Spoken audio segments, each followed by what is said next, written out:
सम्मान में, पूरा देश मैदान में। जो महिलाओं का श्राप लिया है, ये कांग्रेस और इंडी गठबंधन के दलों को भस्म कर देगा, मुझे इतना यकीन है। ये सरकार नहीं हारी, ये देश की हर बहन हारी है।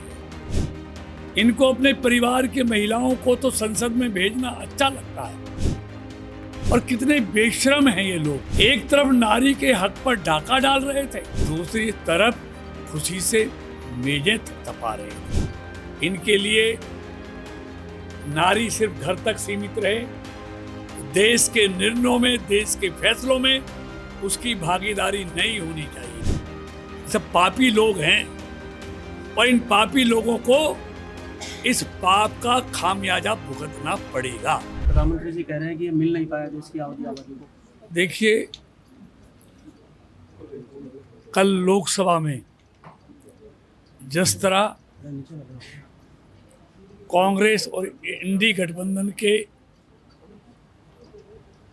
सांसदों ने महिला आरक्षण बिल को गिराकर जो महिलाओं का श्राप लिया है, ये कांग्रेस और इंडी गठबंधन के दलों को भस्म कर देगा, मुझे इतना यकीन है। ये सरकार नहीं हारी, ये देश की हर बहन हारी है। और वो बहन जिनका अपमान इस कांग्रेस और इंडी गठबंधन के दलों ने किया है, इन दलों को भुगतनी है। ये हमेशा हर अच्छे काम के विरोधी रहे हैं, जैसा आज प्रधानमंत्री जी ने कहा है। इनको अपने परिवार के महिलाओं को तो संसद में भेजना अच्छा लगता है, लेकिन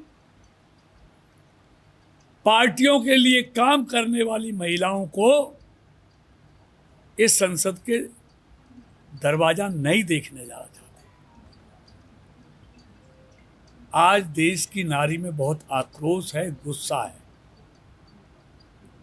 इसका खामियाजा आने वाले समय में कांग्रेस और इंडी गठबंधन, चाहे वो सपा हो, चाहे वो टीएमसी हो, चाहे वो डीएमके हो, उनको भुगतना पड़ेगा। और कितने बेशर्म हैं ये लोग। एक तरफ नारी के हक पर डाका डाल रहे थे, दूसरी तरफ खुशी से मेजें थपथपा रहे थे। लेकिन देर है, अंधेर नहीं है। आज एनडीए के पास उतना बहुमत नहीं था जितना इसमें संशोधन के लिए चाहिए था, 2/3।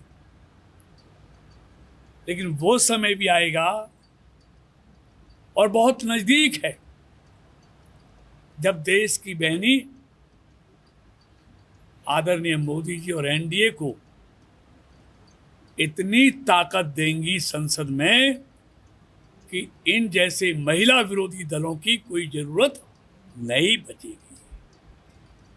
मंत्री जी, राहुल गांधी ने कहा है कि ये वुमेन रिजर्वेशन बिल था ही नहीं, ये राजनीतिक सिस्टम बदलने वाला बिल था, हमने उनको रोक दिया। देखिए, ये हमेशा भ्रम फैलाते हैं। हर चीज में सर्जिकल स्ट्राइक हुई तो उस पर भ्रम फैलाया, एयर स्ट्राइक हुई तो उस पर भ्रम फैलाया, सिंदूर हुआ तो उस पर भ्रम फैलाया। हर चीज पर भ्रम फैलाने का काम। अभी खाड़ी के देशों में, अमेरिका में, ईरान में और इजराइल में युद्ध हुआ तो उन्होंने गैस का भ्रम फैलाया। हमेशा। और सबसे बड़ी बात ये देश को टुकड़ों में देखते हैं। ये देश को उत्तर और दक्षिण में बांटना चाहते हैं, लेकिन मोदी सरकार के लिए देश हित सर्वोपरि है। उनके लिए पहले देश है, फिर पार्टी है, और फिर अंत में आप हैं। इनके लिए पहले परिवार है, फिर पार्टी है, फिर देश है। मतलब ये वोटों के लिए देश को उत्तर और दक्षिण में बांटना चाहते हैं। और एक एक बात माननीय अमित शाह जी ने, माननीय मोदी जी ने विस्तार से लोकसभा में सबको समझाई कि 50% सीटें हर प्रदेश की बढ़ेंगी। उसमें क्या ऐतराज है? और 2023 में जो महिला आरक्षण बिल पास हुआ था, उसमें सारा प्रावधान था कि नई जनगणना होगी, जनगणना के बाद डीलिमिटेशन होगा, फिर उस जनगणना के आधार पर डीलिमिटेशन होगा, और उस डीलिमिटेशन में जिन प्रदेशों को ये कहते हैं सीटें घट रही हैं और पहले से भी ज़्यादा कम हो जाएंगी, वो मोदी जी नहीं चाहते, एनडीए की सरकार नहीं चाहती। वो चाहती है सबकी समान सीटें उसकी सीटों के अनुसार बढ़ें, क्योंकि डीलिमिटेशन होने में, जनगणना होने में समय लगेगा, डीलिमिटेशन होने में समय लगेगा। इसलिए 2029 में मोदी जी देश की महिलाओं को जो आरक्षण देना चाहते हैं, अगर डीलिमिटेशन के या सेंसस के बाद होगा तो 2034 में जाएगा। ये संशोधन इसलिए लेके आए थे कि 2029 के लोकसभा चुनाव में ही देश की बहनों को 33% आरक्षण मिल जाए, जिसको इन महिला विरोधी लोगों ने गिरा दिया। इससे इनकी नीयत स्पष्ट होती है। इनके लिए नारी सिर्फ घर तक सीमित रहे, देश के निर्णयों में, देश के फैसलों में उसकी भागीदारी नहीं होनी चाहिए। उसमें भागीदारी हो तो इनके परिवार की महिलाएं जो इनके पार्टी के नाते जो संसद में पहुंचती हैं, सिर्फ वही संसद पहुंचे।